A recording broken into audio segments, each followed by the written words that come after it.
alone. I don't want proof of this. Please leave me alone. Please leave me alone. Leave me alone. Please. Just talk to me for 2 minutes and I'll leave you alone. Oh, God. It's too damn early for this shit. Leave me alone. How do you dress like this? What are you a prostitute?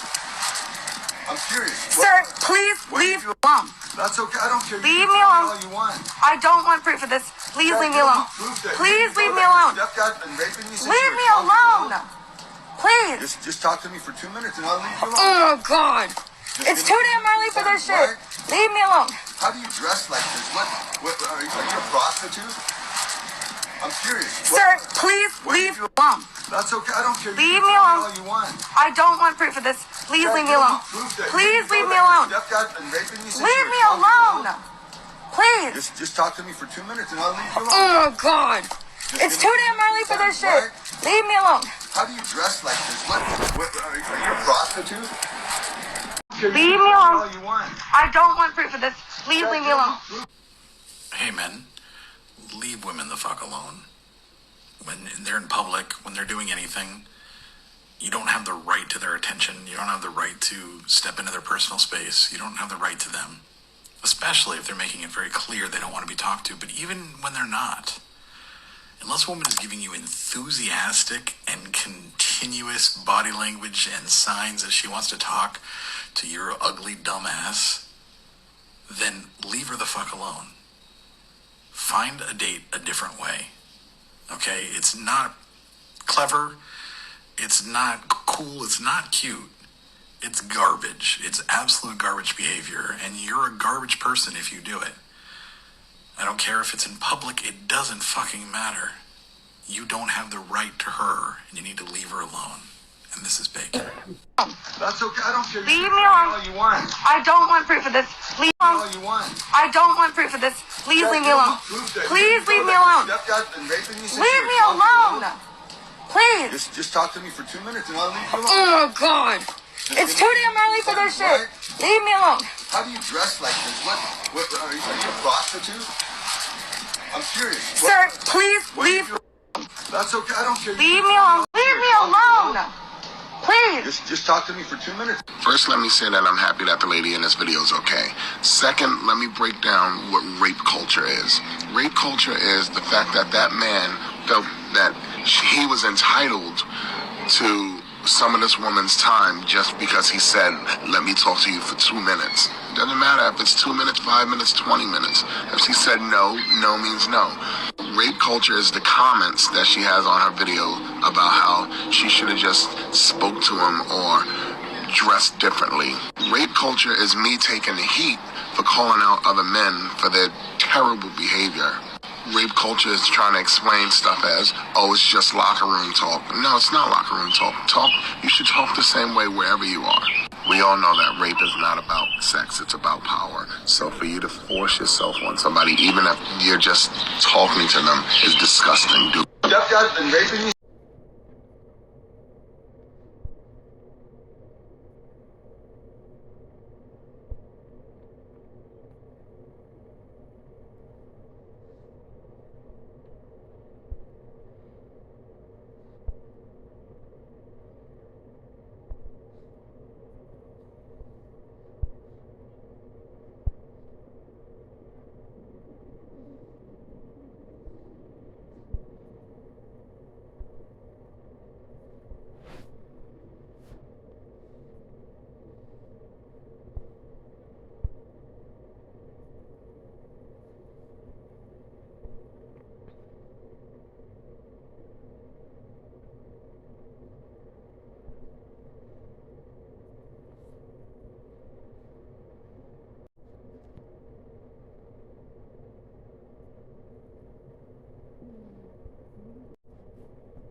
Stalking has changed over the years because stalkers are employing more and more techniques to perfect their crime. Technology is being used in most stalking cases.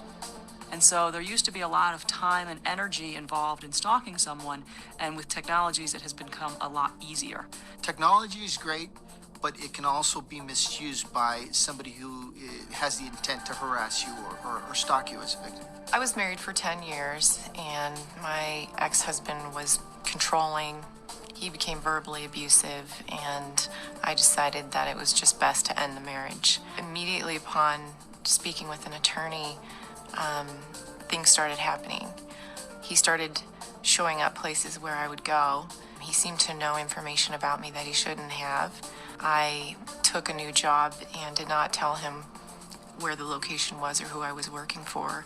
And the third day of the start of the new job, he showed up.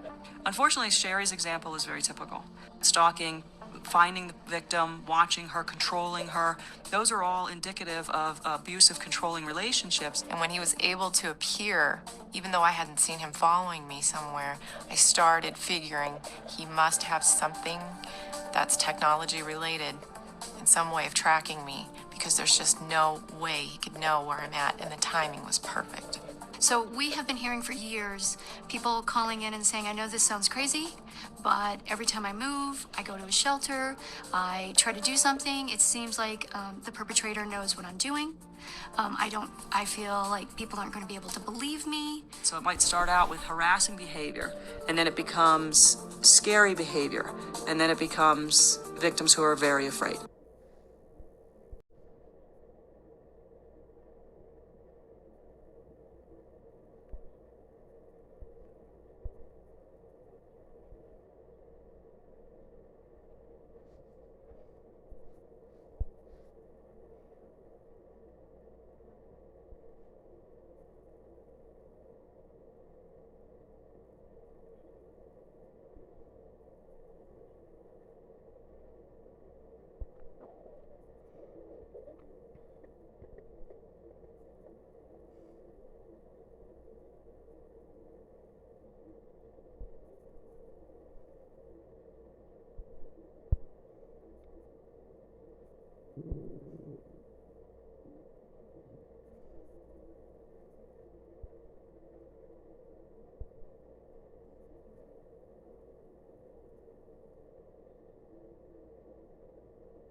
Online, getting paid for your advice. You might not know this, but there is a surge of people.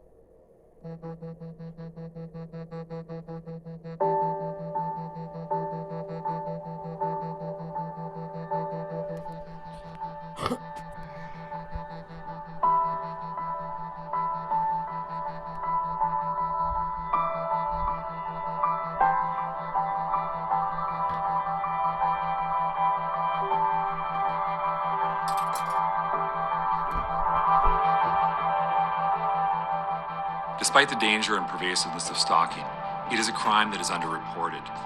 Some victims do not know a crime has occurred. Some believe that reporting to law enforcement will not stop the stalking.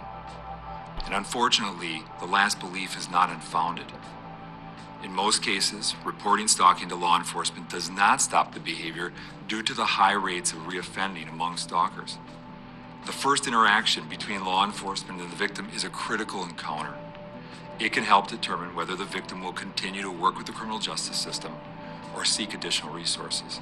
To understand the crucial steps in recognizing and responding to stalking, we'll hear from various arms of the criminal justice system.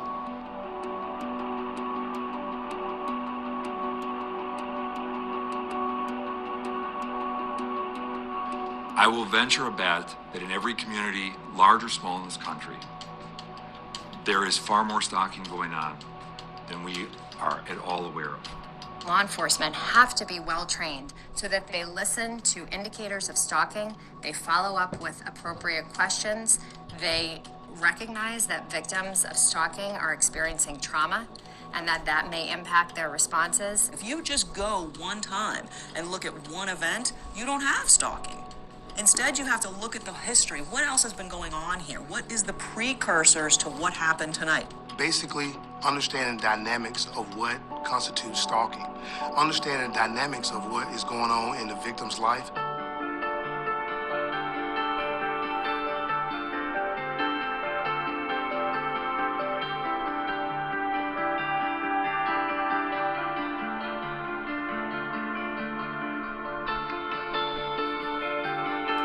In and of itself, many of the behaviors that are going to occur with stalking, we need to understand and recognize are in and of themselves not criminal. The conduct itself may seem benign without the context of the victim and the victim living it. Key and foremost is listening.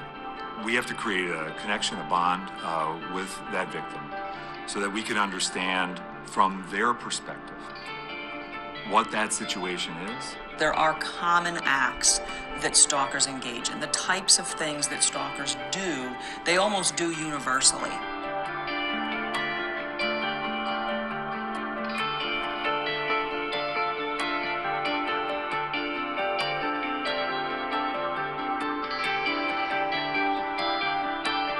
Recognize that that's the type of behavior that a stalker would engage in, and then ask the appropriate questions.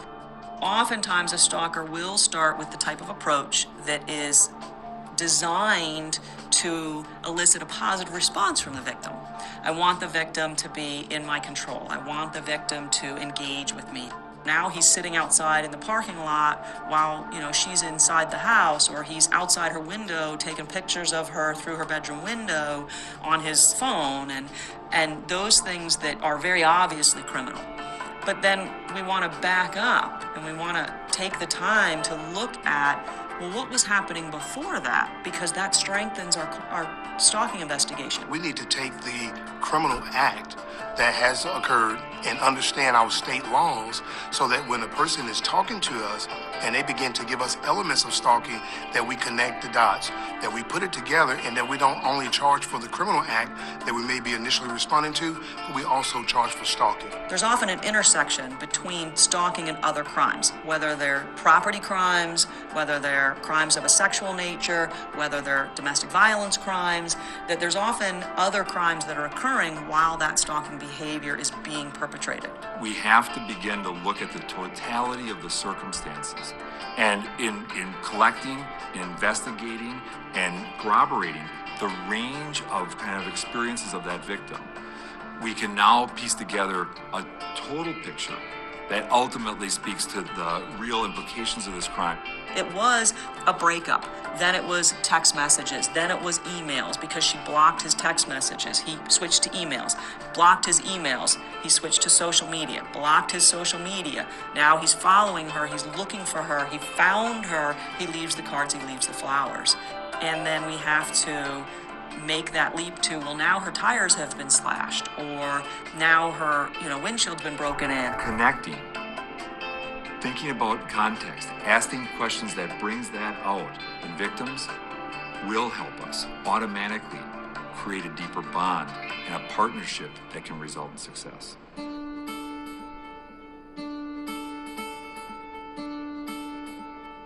One of the things that's really unique about stalking is it does vary greatly from state to state. It becomes important to recognize the laws, what the elements of the crime of stalking is in your community.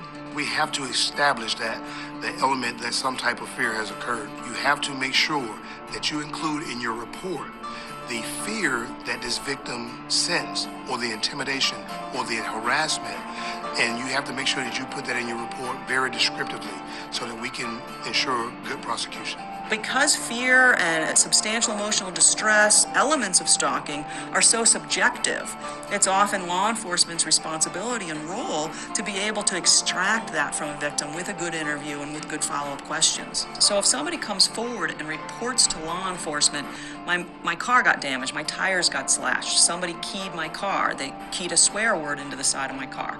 Law enforcement needs to recognize that that's the type of behavior that a stalker would engage in and then ask the appropriate questions.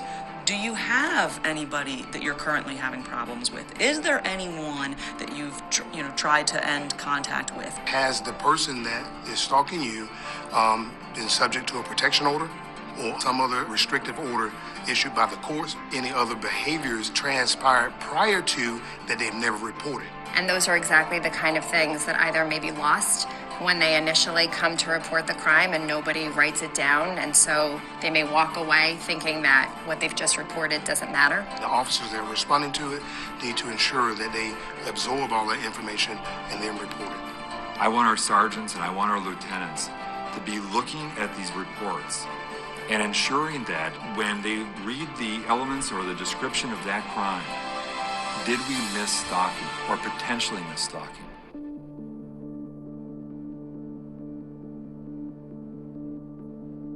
When responding to a crime and you begin to believe that stalking has occurred, then you begin to conduct your threat assessment. We need to make sure that we're thinking about their safety as a key and critical component of our first response. So when we're talking with victims of stalking, we want to be looking for things that tell us that this particular perpetrator at this particular time is higher risk.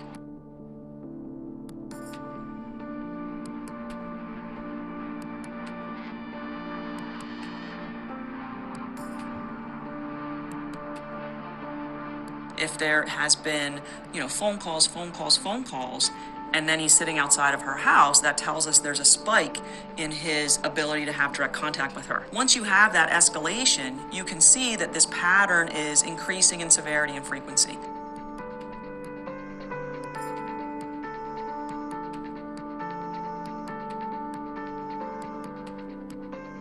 The officer should also conduct and looking into the perpetrator.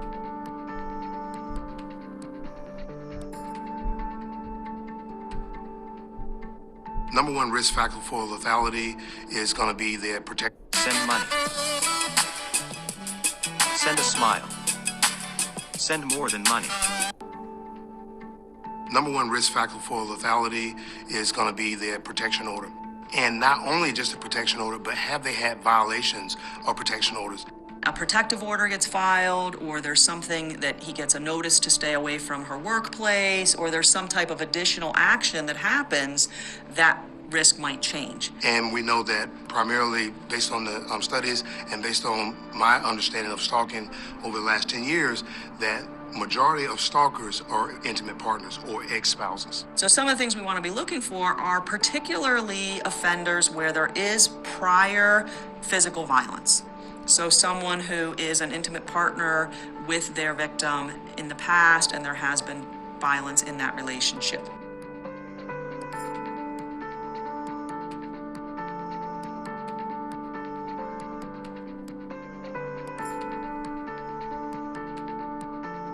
Not only can the information from these threat and risk assessments help inform us, but it can help inform the entire system. Advocates, prosecutors, the courts. And when we're working with stalking victims, because it is a longer investigation, we have to reevaluate their risk throughout that process. If you don't have a threat assessment in your jurisdiction, then refer them to the persons that will do that, such as your victim advocates. You want to make sure that the victim has a safety plan and that it is being assessed with someone who is there particularly to support this victim. Stalkers pose a risk to people's safety, period. And if a victim is not told that, if they're not told this is potentially dangerous, they may not partner with law enforcement long term.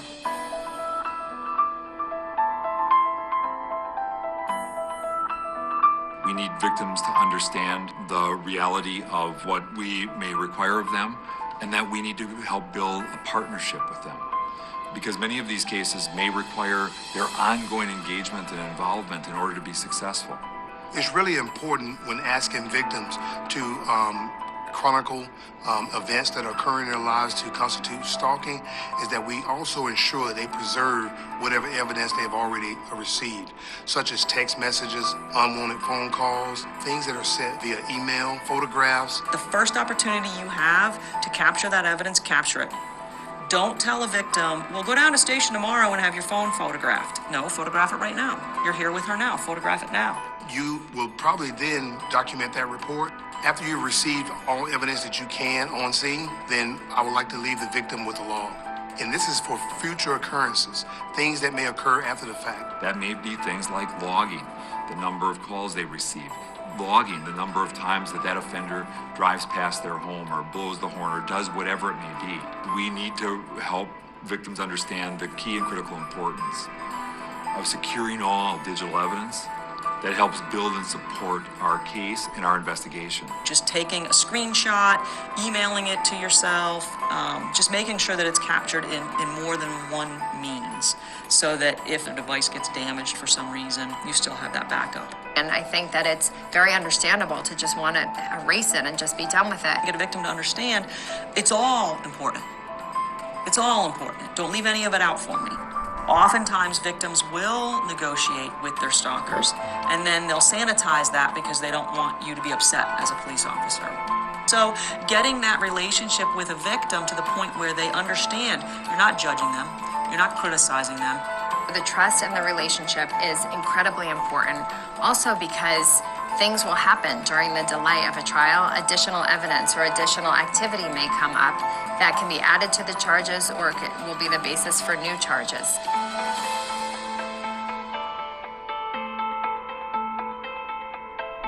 What becomes imperative is that when we have cases that cross our jurisdictional boundaries, that we reach out to whomever in that other agency is going to help us to effectively respond to this case, because it may require a co-investigation. Law enforcement usually stops at that boundary, but I'll tell you right now, the stalker doesn't. But one of the things that happens a lot is that people commit crimes of stalking in other jurisdictions, and they primarily do the same things. This is that type of crime that just cannot get washed if we don't work together with other jurisdictions. Being able to communicate easily with our partners across the United States and sometimes globally is very important to be able to effectively doing these cases.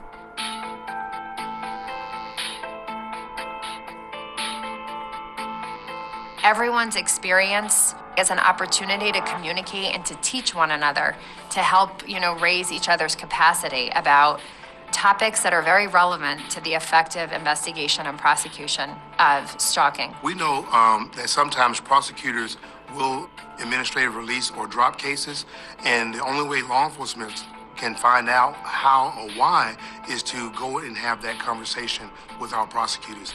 That conversation is so vitally important. We need to understand what it is that they seek from us in our investigation, what they believe constitutes a full and complete investigation. It may be an opportunity for law enforcement to educate the prosecutor into how evidence is gathered and maintained and the different parts of the procedure. When you're all on the same page, a lot more of the information is going to come around and around and around, and it's going to make a stronger case.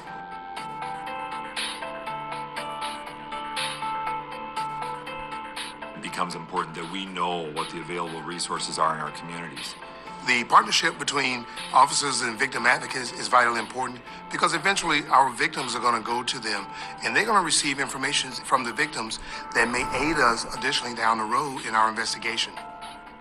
And they can also just provide key and important help in developing a good, sound, solid safety plan, which we know is immensely important for many of these victims and their ongoing involvement with our cases. You start partnering with them more often, what you realize is it's the right thing to do for a victim.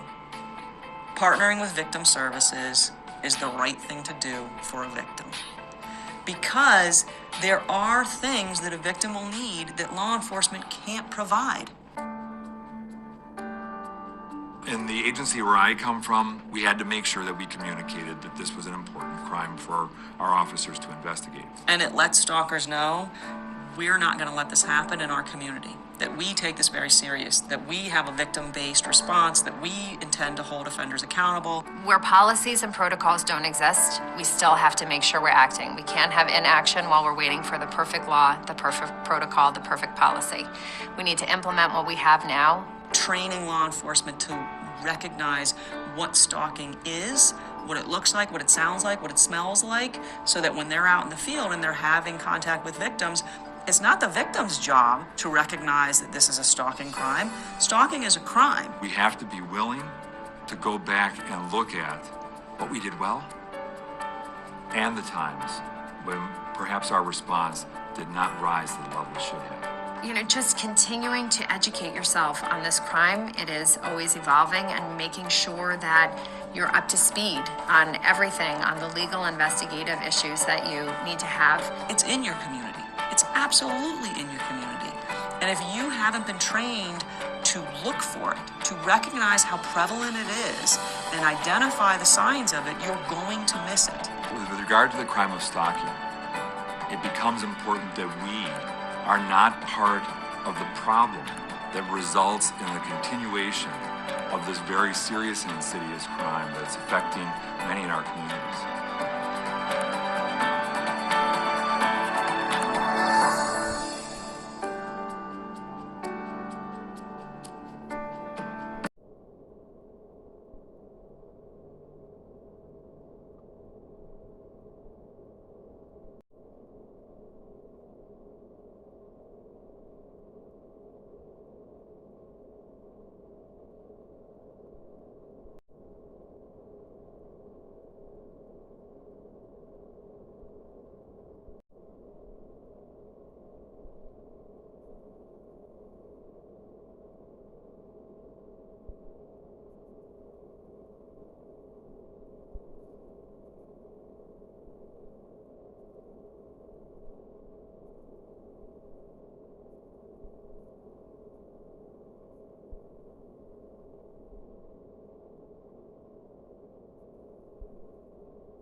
Hi, this is Cynthia Ortiz.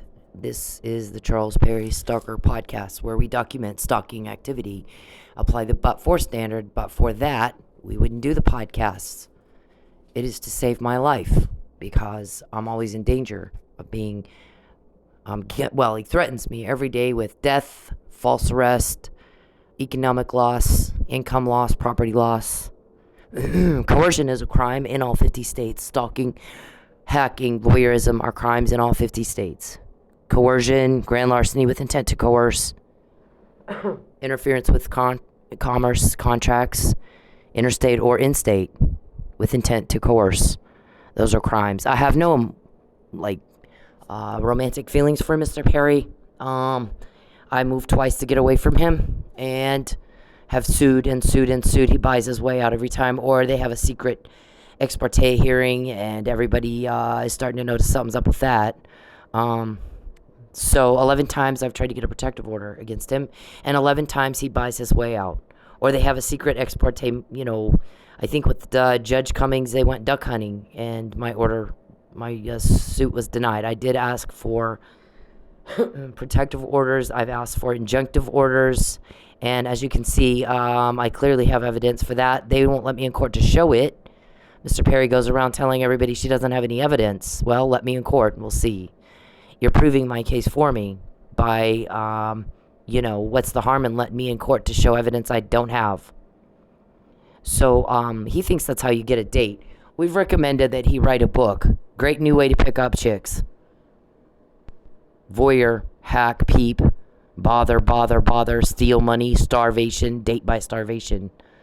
The new Perry method of dating. And his success rate is 12 years of not one date. Nothing. Just rejection. And he's been sued, had to buy all kinds of, judges and a couple of cops here and there too. So, that's, if that's a success rate you want for a happy romantic relationship, 12 years of rejection, not one date, do it his way. He's got power. So this I wrote on the 4th of January 2016. So hang on. So he'll hire people to come in. I showed the text from David Robertson admitting to giving me arsenic. You have to file a police report. I did try to get a protective order in May 2015, and it was denied because I forgot the police report. You got to have it. It is the law. Here's Dave's text right here. So I guess here's the law. Got to have a protective order. Last sentence. You must file a complaint against the stalker with law enforcement. That was the order that was denied because number 2 reason is I was non-compliant with this law. I forgot it. He also convinced the judge there was no jurisdiction. I had an attorney. I would have done better if I'd done it myself.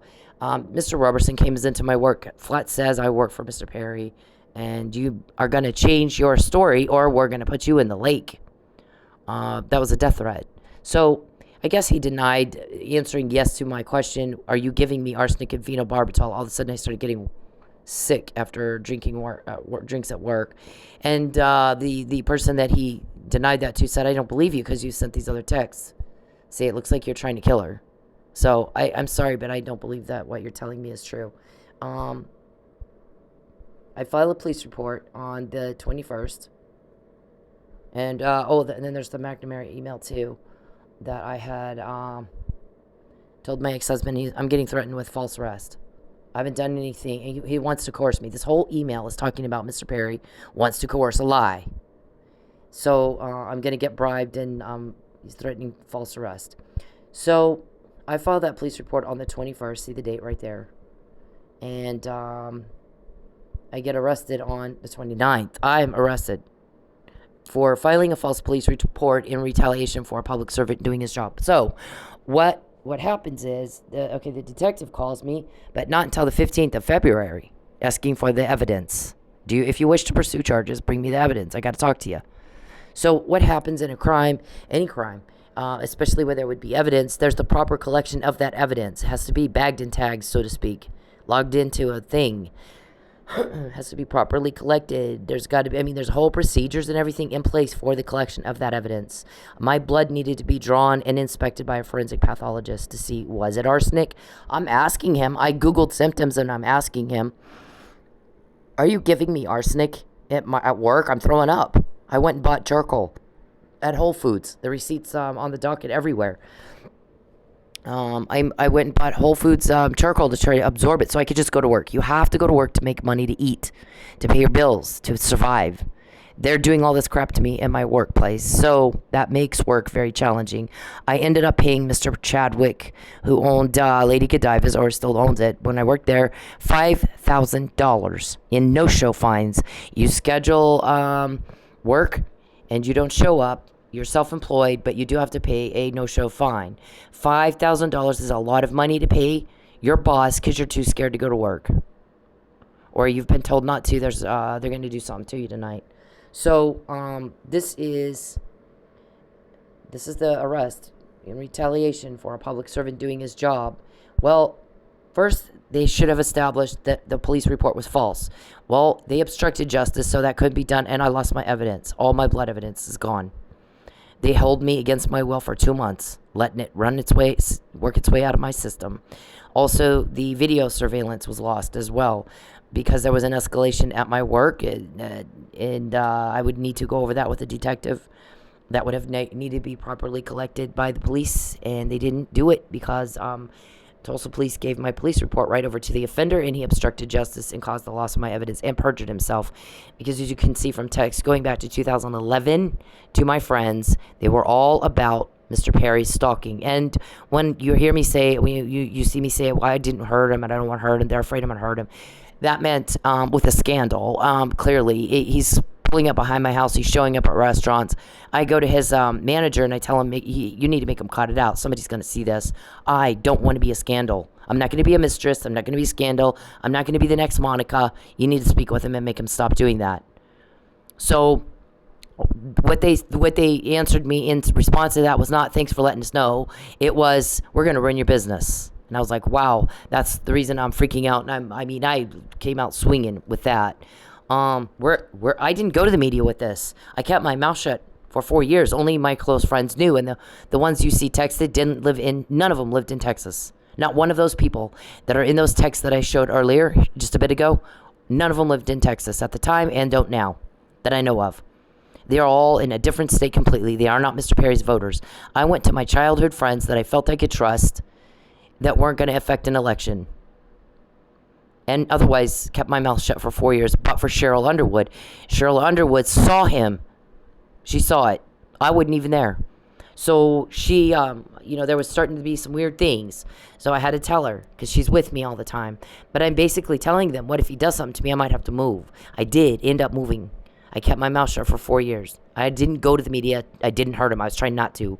I was trying also not to hurt my business, my children, with some sort of scandal. So, I went to his, what I'm telling them is I didn't go to the media with this to hurt your client. I went to you. So he had 4 years to comply with the law. It's the law, Mr. Perry. You act like you don't know what the law means. You have harassed me all day, and as a result, we got more. I guess you guys have had a conversation with somebody. We've got one in Tulsa, one of your victims from your video voyeur, your online peep show, that we're having problems with. We've been trying to get her to leave Oklahoma for over a year. We finally managed to get her kicked out of her home, and we're trying to get her back to Texas where we can do more to her. That was recorded, Mr. Perry, and the guy that said that. And the other thing is, he said, I don't think she's planning on leaving. He goes, well, what she finds out she has nowhere to go, she'll cooperate with us. Sir, I would like you to come talk to me face to face and tell me that to my face.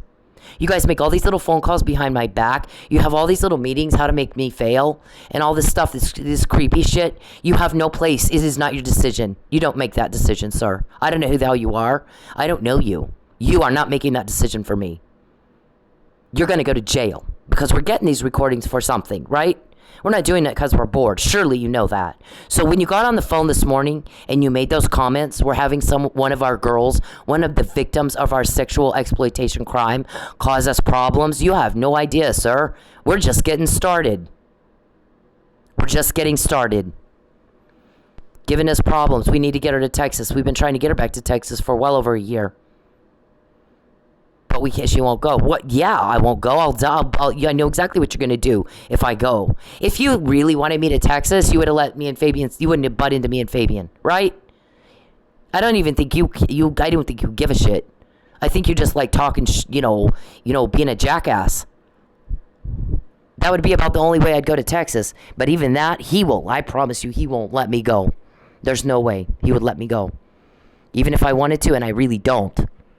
I've made it pretty clear. I'm dead second I cross that state line. You had to haul me back in handcuffs, Charles. I won't go there. You're not going to hurt me. So you guys were recorded this morning talking about that. We're having one that's giving us trouble. We need to get her back to Texas so that we can ruin her, just destroy her. She knows too much. She knows where the bodies are buried. Yeah, and you're caught, like, way past that. Like, the whole cover-up ship sailed long ago. I don't know what planet you live on. Yeah, I don't think she's going to do it. Well, once she sees there's no place else to go, yeah, come talk to me about that. I think you're in for a surprise. You might be in jail before that day gets here. But we're getting that information for a reason, and it's none of your business where I live. You butt out. You're going to leave me alone. I don't know what the hell. How many times we got to repeat you guys before you understand? You have to leave me alone. You don't have a choice. Every time you mess with me, we get more. The heat is up. Well, right now, it's on you and it's on high.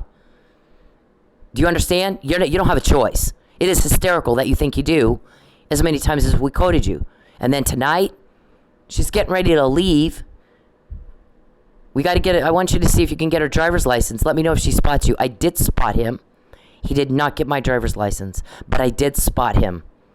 And you can't know I'm leaving unless you have a camera in my home. And that's voyeurism. It's a crime.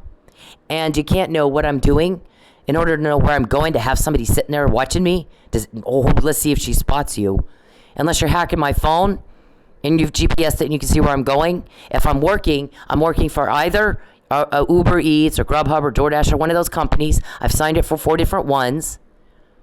You can't possibly know which one I'm working for, what time of the day I'm working, which part of town I'm working in, unless you hacked me. Hacking is a crime in all 50 states. You guys are hysterical on the phone. Mr. Perry, what is that? What the fuck is that? We have to get her back to Texas. We finally got her kicked out of her house. You've been recorded 3 times, at least that I know of, that they played for me talking to my landlord. I just showed, she's not going to get a new apartment or a new car. It's none of your business.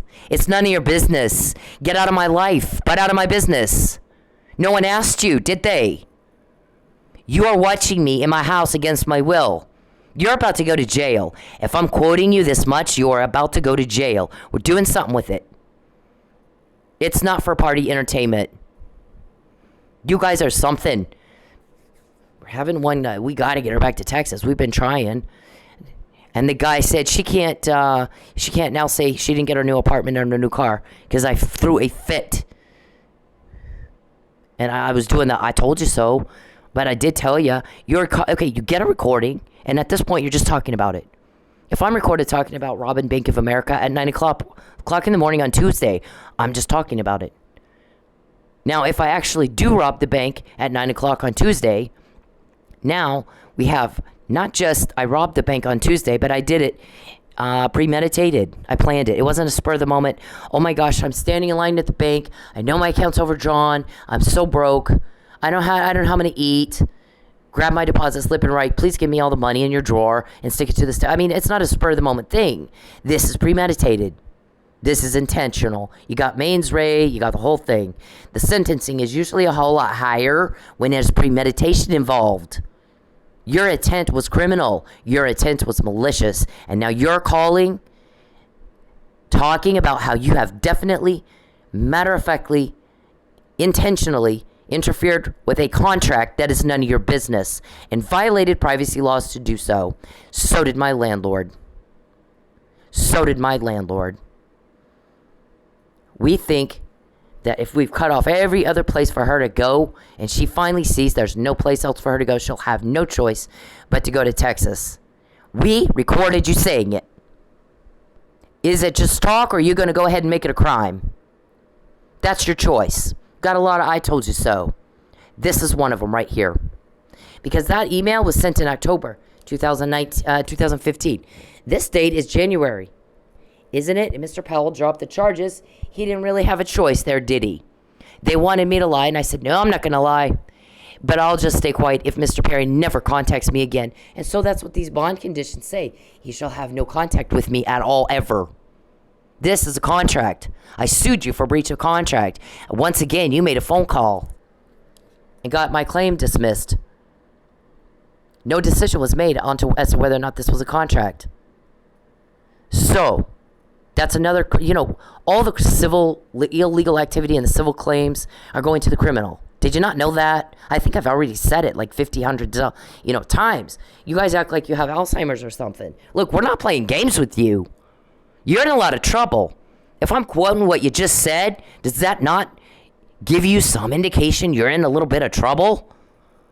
I mean, are you that slow mentally? I don't even understand that. I've made it very clear. The more my privacy is invaded, the more Mr. Perry contacts me in any way, shape, or form at all. Any of my privacy, whether it be you call my bank or my landlord or my car guy or anything, don't make those phone calls. 9 times out of 10, they're going to be recorded.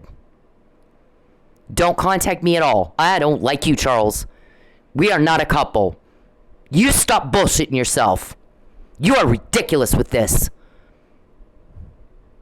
I'm ashamed of you. I'm embarrassed by you. You are a whack job. Get some help. Don't contact me at all. I hate it. Don't do it. This was your promise that you would stop that. I have gone through a lot of trouble and great lengths to get away from you. Uprooted my child, moved twice, not just once, twice, and started all over again to get away from you. That means I didn't want any contact with you or from you. I don't want you here. I don't want you watching me in my house. I want you to fuck off. Listen to what I'm saying. You're in a lot of trouble. You always want to know who told. Get what that means. When you're told on, that means everybody's sick and tired of this bullshit. We all want you gone. We want it to stop. It's criminal activity. Stop it. You're caught. You're caught now more than ever in your life. Every time you go with me, they turn up the heat and we get more. Every time you cause a problem, every time you cause a loss, every time you cause a hardship, everyone's pissed off at you. Why would you do that anyway? Why would you peep on a woman? What's wrong with some freak show that does that? And then I typed in my phone, I can see you. I can see you. Ew. Ugh. That's not a trophy, idiot. It's just crime. You are just sick. You're a sick motherfucker. You promised you'd leave me alone, and that's it. Cut off the contact. Leave me alone. When you don't, we get more. It's built up quite high at this point. You don't get a call. You don't make decisions for me, any of you. I didn't ask you what you think, did I? Who the hell do you think you are? So now you got all those cops that got that information from you to me. You got all of them pissed off at you. Good luck to you on that now. I wouldn't want to piss those guys off. So I filed this police report, and clearly they obstructed justice because this was written in October 2015, several months before he actually carried out that threat. Okay, so I'm trying to send this stuff off to the Supreme Court. They're getting on my wallet. I can't hardly make any money. Or doing things like, all my guys are telling me, oh, they got a guy waiting for you. Shouldn't know where you are. Shouldn't know where you're going to be. But since he hacked you, they do. Since they're sitting around watching you, in your house, get ready for work against your will, that you have the reasonable expectation of privacy in your house. And just showed how that's illegal. Listen, it should get the fuck out of my life. We understand Charles has a business. We have a witness that said he trolls women ever since I've known him. Years and years and years and years. He'll troll women. He doesn't tell anybody where he is. Nobody knows what he's doing. He's traveling. I'm on the road. I'm traveling for business. Jackie's not with him, his wife. He's all by himself. Nobody knows really what he's doing. And he'll find these women who are divorced with kids, puts a camera in their home, and starts to sell watch time on the net. He's raking it in. Raking it in. It's all over the world. All over the net. So they don't know it. He does it when they're not home. He'll pay the landlord a little something, something. If he's talking to my landlord, you think my landlord's the only one he's talking to? Of course not. He's talking to all of them. One of these girls, these victims of our crime, sex trafficking, is giving us a headache. We got to get her back to Texas so we can, do more to her. You were recorded. What did we just do to you? Why don't you say it to my face? I don't even know who the fuck you are. You don't have my consent. You have been billed. You had better stop. It's one thing if you're recorded talking about it. When you do it, when you've been recorded talking about it and you do it, now it's a crime, and now it's premeditated. And we gotcha. Nobody asked you anything, sir. Butt out of my business. Listen, I'm 52. I'm not 30. I'm not 20. I'm not 15. Not that matters. But you know, as many times as you've been quoted, you better fucking wake up. I'm not your normal victim. So he says, this is a he'll buy, or he'll get a locksmith, puts the cameras in when they're not home. Then he's a sexual sadist, so he likes making women hysterical, so he can go, and I'm quoting the guy, rub one out. This is a sex crime. This is causation, not lewd and lascivious, dumbass. So what happens is he'll get them fired, he said, and then he causes them to lose their home. Then he has the ex take the kids away. He loves to get women hysterical. He likes to hurt people. He gets a sick, weird thrill from that. I'm reading a book now by the guy who started the FBI profiling department or division that the FBI has. They do profiling on serial killers, Mr. Perry. And it's called Sexual Homicide. So I'm reading that book now because I'm trying to understand why the fuck anyone would do what you do. We know you're serial. I know you're serial. Use allegedly. Nobody's been convicted in court yet. But I've seen a lot of things, as you might imagine. So you guys are having a hell of a time subjugating me. Listen, I'm going to tell you right now, it's a really good idea for you to get it out of your head that I'm a victim of anything. How about look at it this way? I'm bait. I've always been bait. Now, try that again, sir. Look back at the McNamara email. How did I get that McNamara email, sir? Do you know? How did I get the Fabian puzzle, the Mike was drugged email, the harassment email, on and on and on, ringtone email. All these emails that I have that represent a recording of y'all talking about doing something to me. Where'd I get them from? Where'd I get that from? And everybody goes, who told? Who's telling? Where's our leaks? Who's doing this? Yep, it's need to know, and that's confidential. You don't get to have that. You're dangerous. You don't get to have that. So you want to make sure there's no place else I could go but Texas, huh? And we've duly noted that for the record. You're a stalker. You don't own a business. You're just a criminal.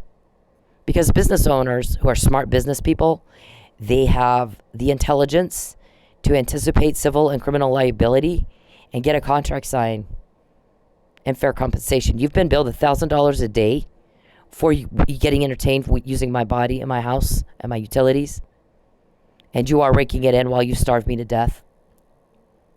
Just like the witness said, he'll rake it in while he starves these women and these children to death.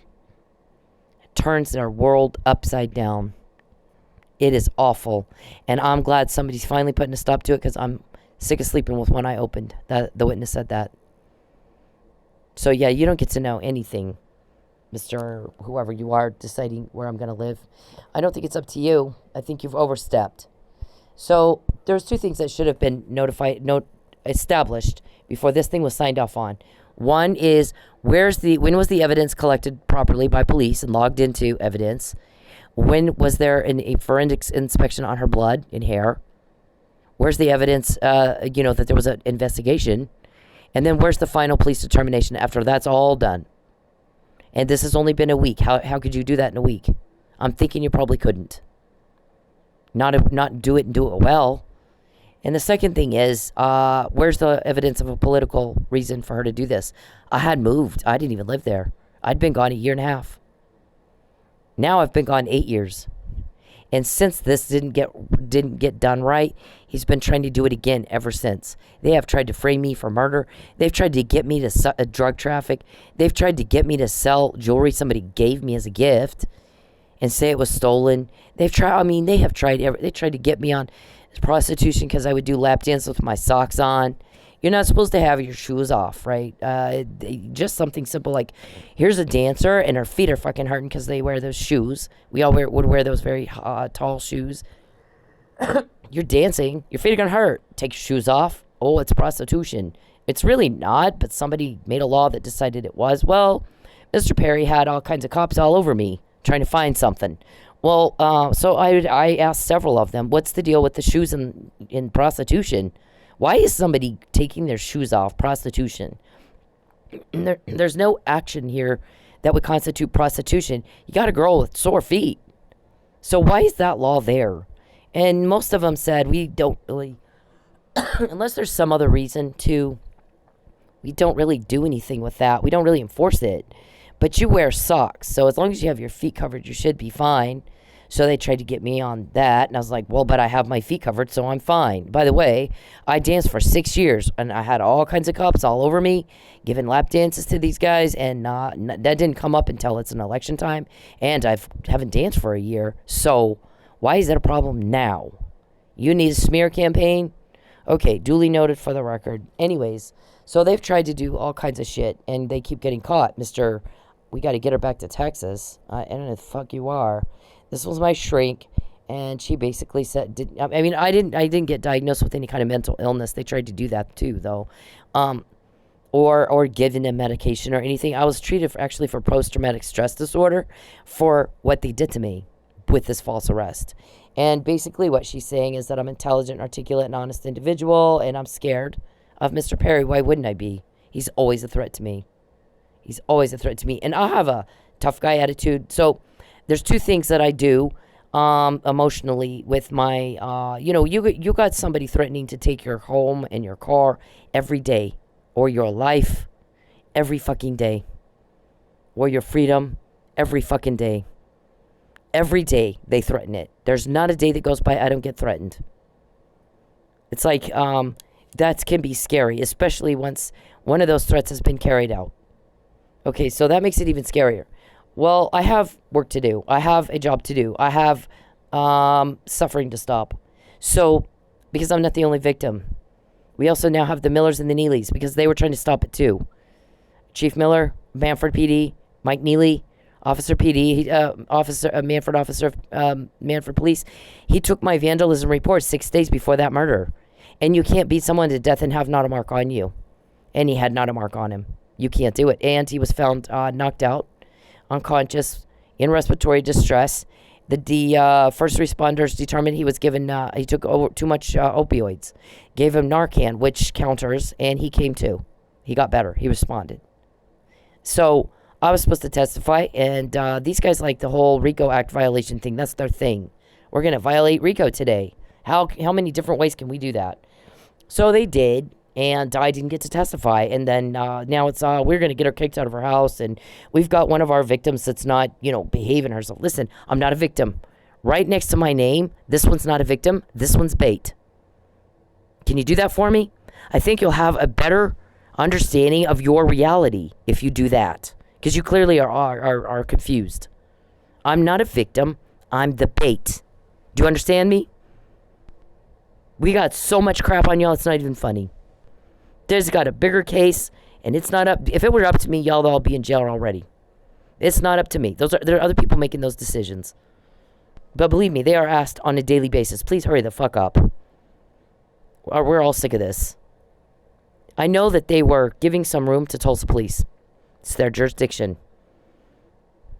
And now as it is, they've got some aggravation instead. But anyways, they gave my police report right over to the offender, who then obstructed justice and destroyed my evidence. Not the brightest move as a cop. Not the brightest move as a cop at all. We were not impressed. We were not. We were very impressed with Mike and Lucky. Very. Now, we're going to get Mike out. Listen to the words. Write that down too, sir. Whoever said that, when she finds out there's no place else for her to go but Texas, she'll go. Write this down. I'm not a victim. I'm bait.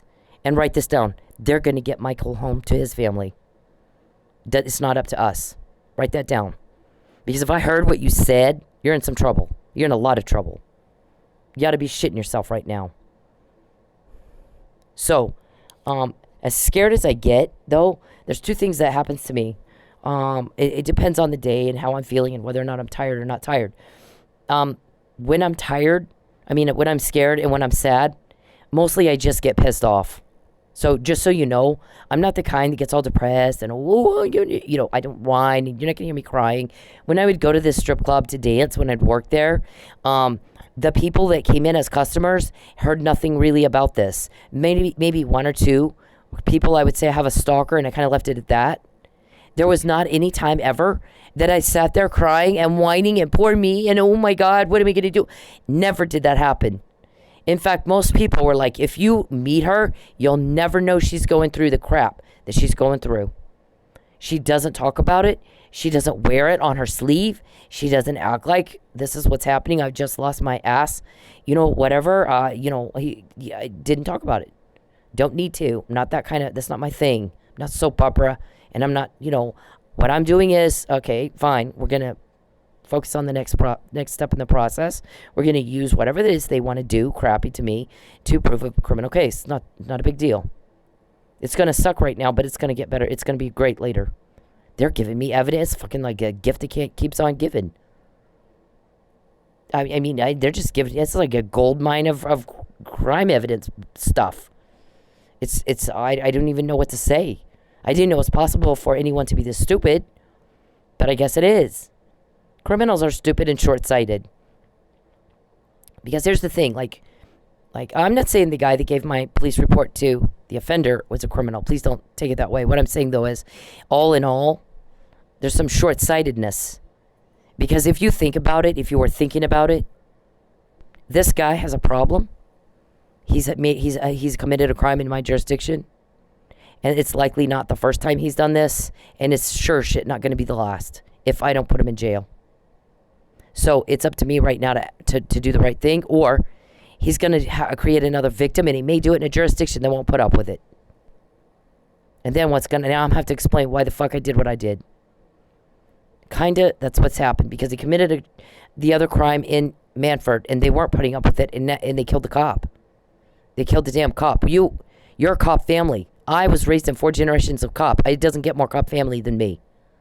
Me and Mike and Lucky, cop family. And you threw all of us under the bus. And we're paid for it. We've paid for it in a way you can't imagine. You're not paying for it. We are paying for it. We're paying for it in a way that we won't get over it, sir. We will never get over the losses that we've endured from your decision. It's not going to happen. My son had a great house in Sapulpa. Finally, we got to a place where we're peaceful. We're doing okay. My workplace was not. And that was the reason I sought a protective order. So, we had moved already twice to get away from a monster. Where we get a house that we like. My son played tennis. He was the captain of the tennis team in Sapulpa. We lived, literally our house was like almost, I think there was one house before, but in between, but it literally almost the tennis courts were his backyard. We lived in Vegas, and in Vegas, the big thing is tennis and golf because of the weather. You don't really see a lot of kids playing football in 120 degree heat with all the pads on. It's tennis and it's golf, and you drive anywhere in Henderson. We lived in Henderson actually, which is kind of like Broken Arrow to Tulsa. Henderson is to Vegas. You can't tell when you're going from one town to the next, except it's Henderson is a little cleaner than Vegas, but it's just right there. And so we lived in Henderson, and you can't you can't drive by a park where they're not having a kids camp, tennis camp. So he's 2 years old. We signed him up. You walk up to any park. They got all day long fucking tennis camps. You hand the guy $10 and your kid gets a lesson. I mean, we started this young man very early. So we get to Sapulpa. We find this house, this great house that we like. We're settling in. We're trying to have a peaceful life now. Rebuild. We were so happy that we were trying to rebuild after we had already lost the house we lost our asses in Lubbock. Mr. Perry made sure we did. We're one of the victims of his voyeurism business. Like I said, the witness, he likes to get these women kicked out of their homes, and has the ex take the kids away. Yeah, he put us through that. We got kicked out of our home. We had somebody offer to pay the bill. He refused payment. You don't do that. That's your bread and butter. You're not going to refuse payment. Now, if I was a big party animal and I had tore the house up and shit, I could see it. That didn't happen. Didn't happen. We were a nice, quiet family. We were close to the neighbors. Everybody loved us. We loved them. And they did that to us. And I had a friend that said, I'll pay everything for her. She's going through shit right now. And hadn't done a thing to you. What's wrong with you? I'll pay you. Leave her alone, please. And the guy said, no. I don't want your payment. I just want her out. Okay. Wow. Because Mr. Perry offered you more money to kick me out than he would have made taking the rent? Why would anyone do that? So we're recovering from all of that. And I'm telling my kid, I'm getting threatened with death and false arrest every day. So if I don't come home from work tonight, call Craig, my cousin. I love you, and call your dad. I love you. We made sure to tell each other we loved each other before I left, because we knew I might not come back. We knew that. We did that in October, starting in October when I sent that McNamara email. We did it every day, making sure no matter if we missed dinner, we didn't forget that. And so, it sure shit happened. I'm calling him. He did it. I'm in jail. My son's like, oh my God, well, we lost our house. You, sir, caused that to happen to my child. You put my child through that. Can you imagine what it is if you're a 15-year-old kid and you know your mom's being threatened with death and false arrest every day? You're seeing her throw up, and you gotta go down to the jail to see her, knowing she hasn't done anything wrong, knowing that we've been dealing with this for years, long before I came to Oklahoma. If you're a kid, what are you thinking? How horrified would you be? You didn't have the right to put us through that. And you didn't have the right to do nothing. And then now we have dead Lucky and almost dead framed Mike. And now his kid went through the same thing. That's on you. That's on you. I didn't sue you. What I said I was going to do instead is outcop you. So whoever said, we're going to make sure we get her to Texas so we can do more to her. Once she finds out there's no place else for her to go, she'll go. Tell me that to my face, sir. And please remember, you're dealing with not just me. I can't do that by myself. And it's not up to you. I'm bait, not a victim. You got that wrong. Clearly, if I'm quoting you and no one else has done what I've done, you're getting something wrong.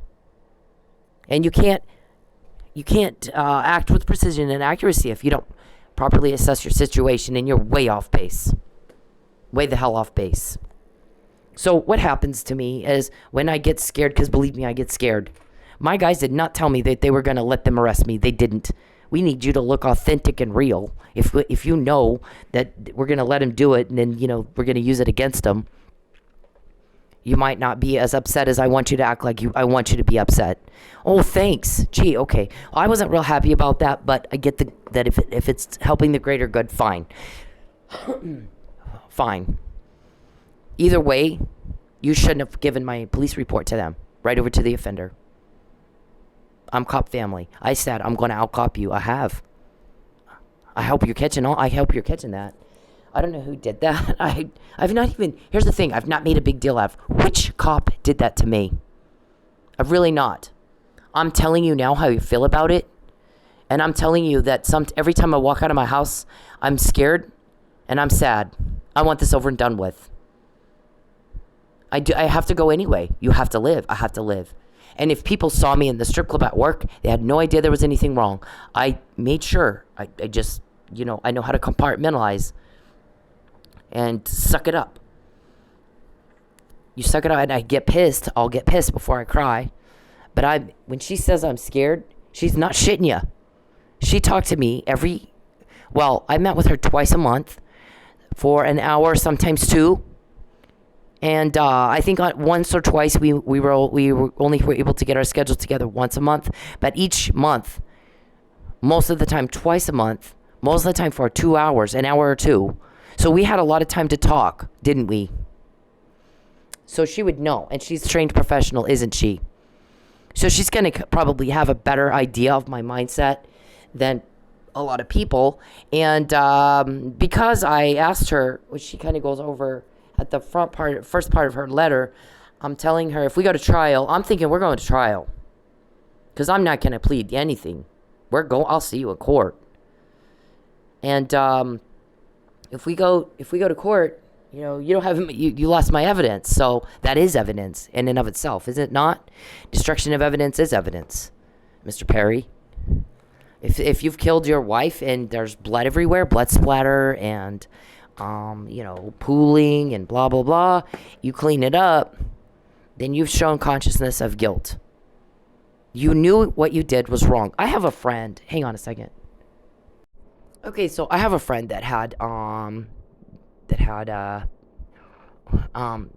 taught her aerobics, and she had a baby that died in a fire. She had her older son playing out in the backyard. I think he was 3 or 4 at the time. She put the baby on the dryer because it helped the baby sleep, and went outside to check on on her son, and the house caught on fire and the baby died. And subsequently she had another child, another little girl, and we don't know exactly what happened to her.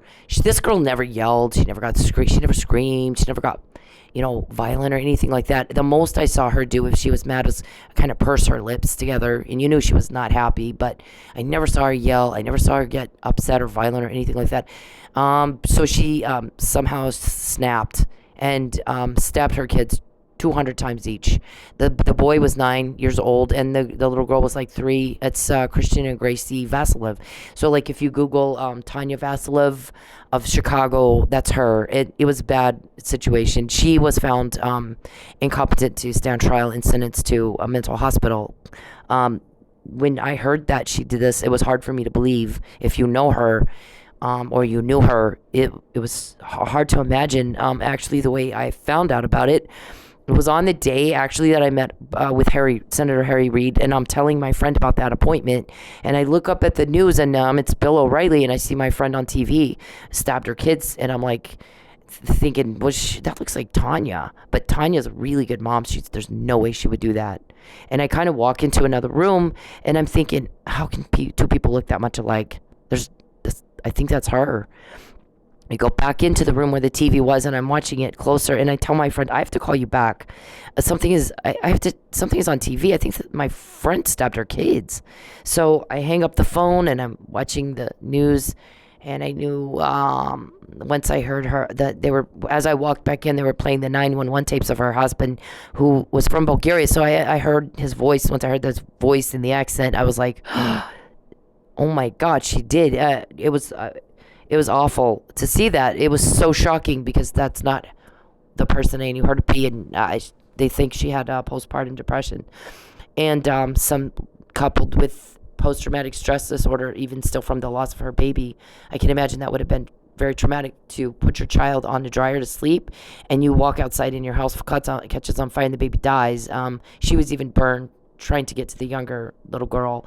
So she had a lot going on there, and I guess she snapped. But anyways, so the way that they found her is she didn't clean anything up. She was sitting next to her dying daughter, or her deceased daughter, with the knife still in her hand, just kind of in a catatonic state.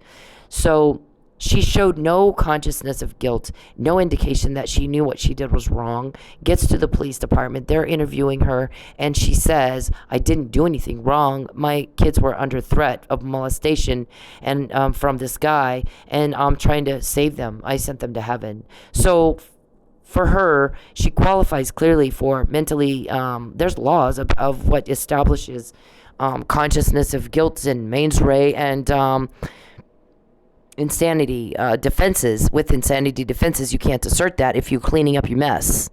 You then indicate you knew you did something wrong. Tanya got the insanity defense, and can't stand trial because you're crazy. And when you're crazy, you indicate you have no idea you just committed a crime. You don't know. You're not intending. The intent is all carries a lot of weight in the consideration of whether or not the judge will let you assert that defense. So if there is in her situation, she asserted the defense, and the judge granted it because the way that she was found was not trying to clean anything up. She's found catatonic. She's explaining to police, I did the right thing. My kids were in danger. She has no idea she committed a crime. Doesn't know. She snapped. So, and even the judge was reading the charges to her and said, it's a heinous crime, and she blurted out, no, it wasn't heinous, because she believed that she was trying to help her kids. Okay, you're different, Mr. Perry. You're destroying evidence. You're buying off judges. You can't assert defense of insanity. You can't do it. It's too late for that. When a TPD walks into a house of a guy who says, my wife is missing, and they notice that in one room, only one room, they've just redone the carpet and they've just painted and it smells a whole lot like bleach, they're going to know that the chances are high that woman is probably deceased. She was probably murdered in that room, and he just cleaned it all up. But that is evidence that there's probably a murder. So what they're going to do is they're going to start asking him about, why did you just redo this room? Do you have receipts? What day did your wife disappear? When was she last seen? And I need to see some receipts for the paint, the carpet.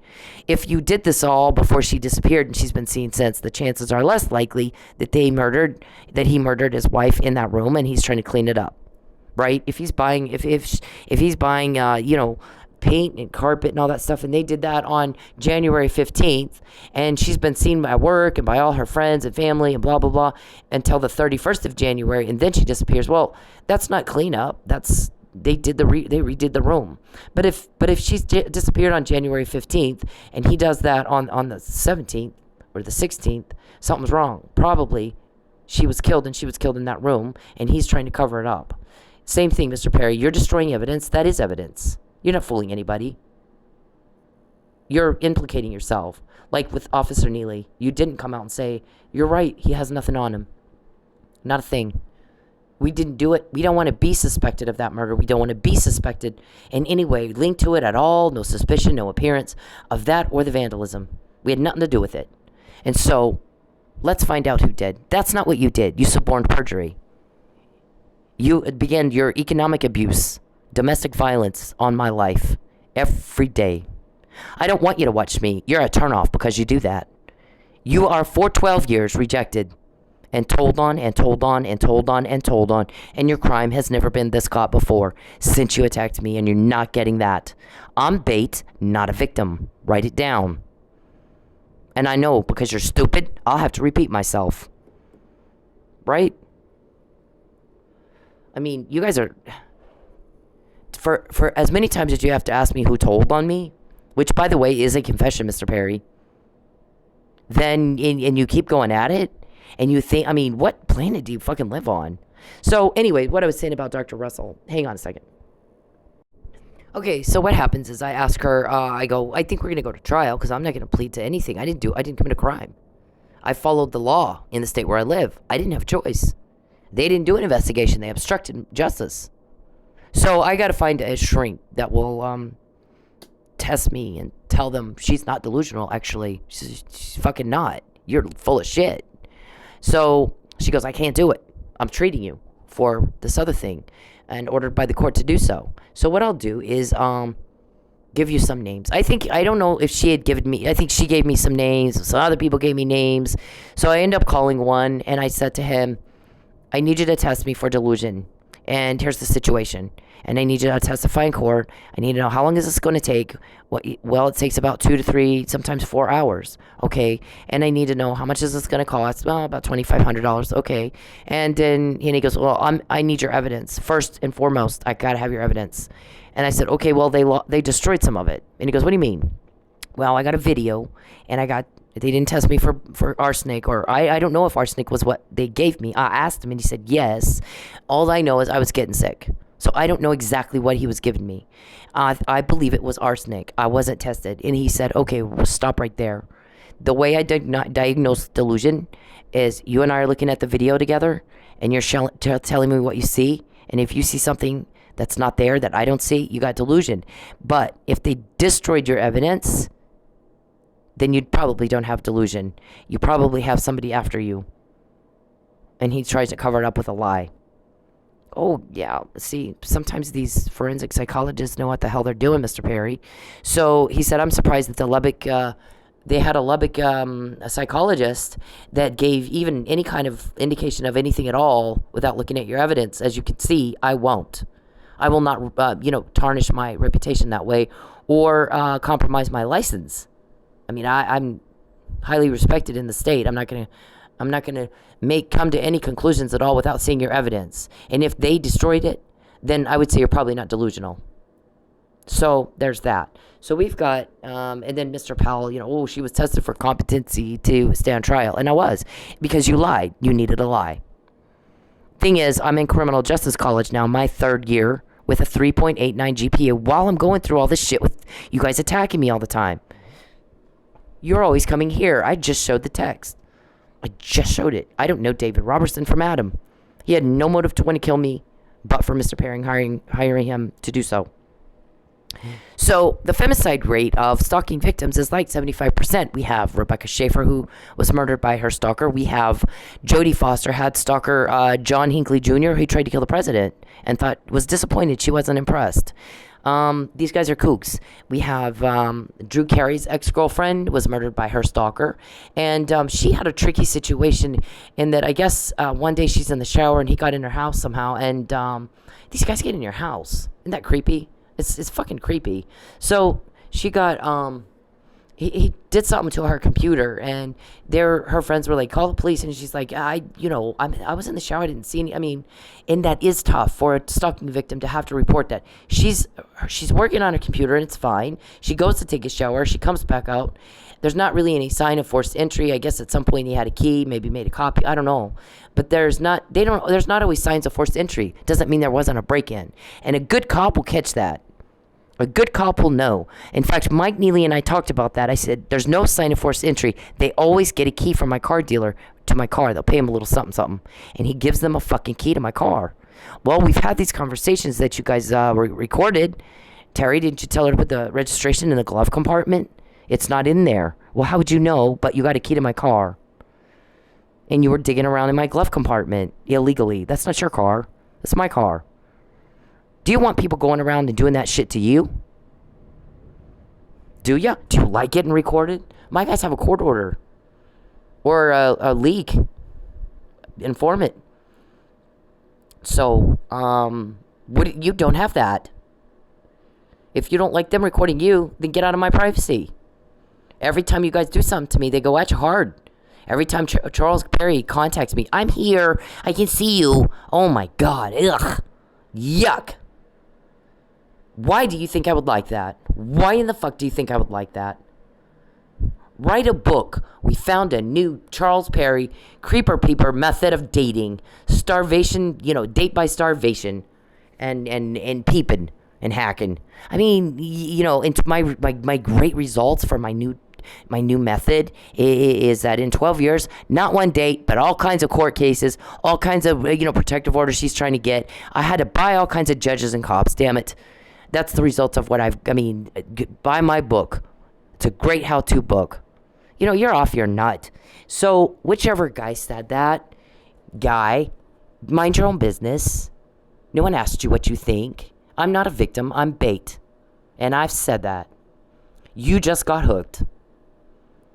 They just hooked your ass. So, butt out. All this time, if you guys really wanted me in Texas, you'd have butted out of the thing with Fabian, right? If it was going to end up being a thing. It still could, if you'll butt out. But that doesn't mean I'll go to Texas. I don't think he would even let me. He knows you're dangerous. And those girls that I work with, when you walked in there and told them to help you, make me change my mind. Make her change her mind, or we're going to put her in jail. And we need you to help us find a way to do that. And they're all, oh my God, the fuck? What in the fuck? I've never seen old fart witch guys shit themselves like they shit themselves when his name comes up. What in the hell happened in Dallas? Sure, you want me in Texas? Probably it actually may not be beneficial for you to try to do that to me. I think what's beneficial for you is to leave me the fuck alone. The more you mess with me, the more we get. And you're seeing things happen you've not seen before ever. Ever. Now, I guess that's pretty much it. But I wanted to make sure you knew I knew. Why? Who's getting that from you to me, huh? I can't do that by myself. I do not have superpowers.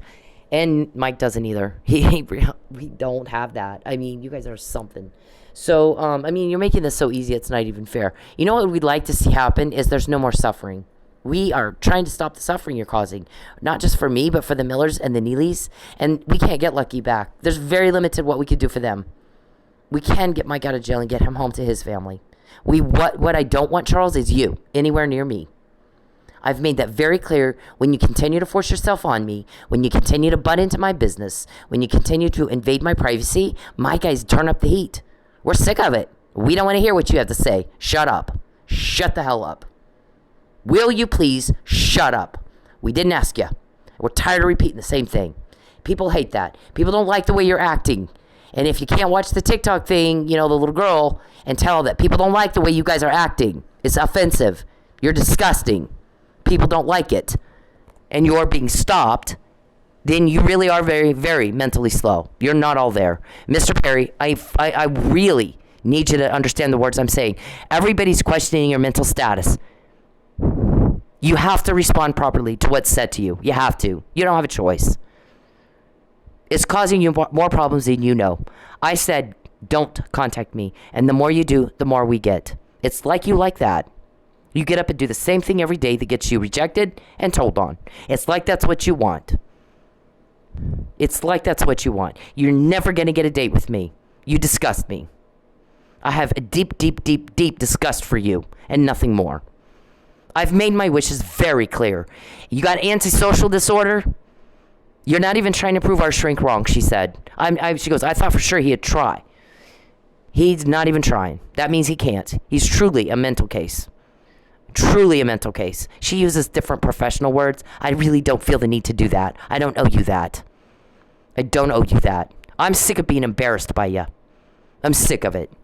I don't like you. There's not a relationship there, and you look ridiculous with this. And it is time for you to grow up, act like a man, and stop it. Leave me alone.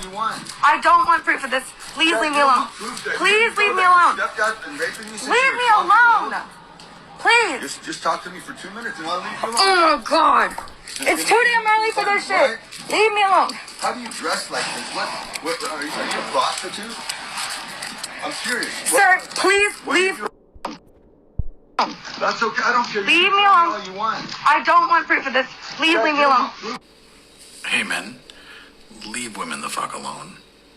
When they're in public, when they're doing anything, you don't have the right to their attention. You don't have the right to step into their personal space. You don't have the right to them, especially if they're making it very clear they don't want to be talked to. But even when they're not, unless a woman is giving you enthusiastic and continuous body language and signs that she wants to talk to your ugly dumb ass, then leave her the fuck alone.